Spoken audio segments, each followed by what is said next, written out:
Question number 2. A copper cooking pan contains water. Figure 2.1 shows the pan on a hot plate of a cooker. Copper is a metal. Thermal energy is conducted through all solids by lattice vibrations.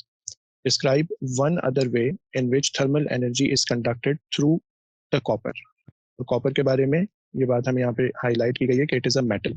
Basically metals में एक और additional method भी होता है, वे होता है जिससे वो थर्मल एनर्जी को कंडक्ट करता है. सो इट इज डन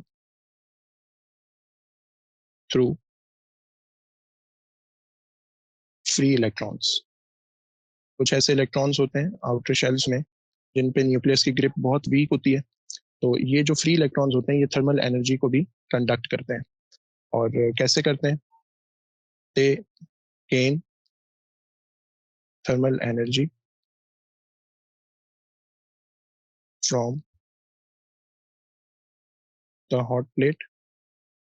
अब इनकी काइनेटिक एनर्जी इंक्रीज हो गई है और अब ये क्या करेंगे, इनके पास उनके हायर एनर्जी है तो अब ये मूव करेंगे. So these electrons move through out the metal और द कॉपर.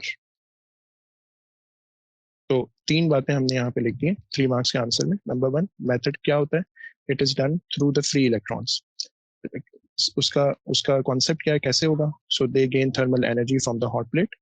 इस तरह एटम्स एनर्जी गेन करते हैं, ये इलेक्ट्रॉन्स भी गेन करते हैं. And once they gain energy they start moving throughout the metal. और फिर जब ये मेटल में मूव करते हैं तो फिर ये एटम से कोलाइड करते हैं और फिर उनको अपनी एनर्जी ट्रांसफर कर देते हैं. Okay. The outside surface of the cooking pan is kept clean by regular polishing. Explain one other advantage of keeping the surface of the pan shiny. Shiny surfaces जो होती हैं ये heat energy को ज़्यादा अच्छा emit नहीं करती. They are not good emitters. So that is why they are kept shiny and polished.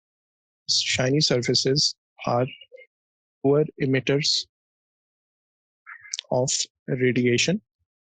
और ये प्रॉपर्टी हमारे इस केस में इसलिए यूजफुल होगी कि हम पैन में जो भी एनर्जी ट्रांसफर करेंगे थ्रू द हॉट प्लेट वो उसकी सराउंडिंग में कम ट्रांसफर होगी. और जितना सराउंडिंग में कम ट्रांसफर होगी उतना efficiency of the copper metal वो इंक्रीज हो जाएगी, या वो जो कुकिंग पैन है उसकी एफिशिएंसी इंक्रीज हो जाएगी. तो मैं यहाँ पे लिख रहा हूँ कि which reduces the energy loss to the surroundings. और इससे हमारा वो जो हीटिंग प्रोसेस है उसकी एफिशिएंसी इंक्रीज हो जाती है. Last part, the thermal energy passes into water through the base of the pan. Identify the main method by which thermal energy is transferred throughout the water. तो इस method का नाम convection होता है, जिसमें बॉटम पे जो वाटर मॉलिक्यूल्स होंगे वो एनर्जी गेन करते हैं, वो एक्सपैंड हो जाते हैं, उनकी डेंसिटी कम हो जाती है. So they start moving towards the top part of the liquid. और यहाँ से जो हैवियर पार्टिकल्स होते हैं वो फिर डाउनवर्ड मूव करके इनको रिप्लेस करते हैं. तो इस तरह से एक तरफ से वाटर ऊपर जा रहा होता है और दूसरी तरफ से कोल्ड मॉलिक्यूल्स उसको रिप्लेस कर रहे होते हैं. और इस प्रोसेस का नाम होता है कन्वेक्शन और इस मूवमेंट को कन्वेक्शन करंट कहते हैं.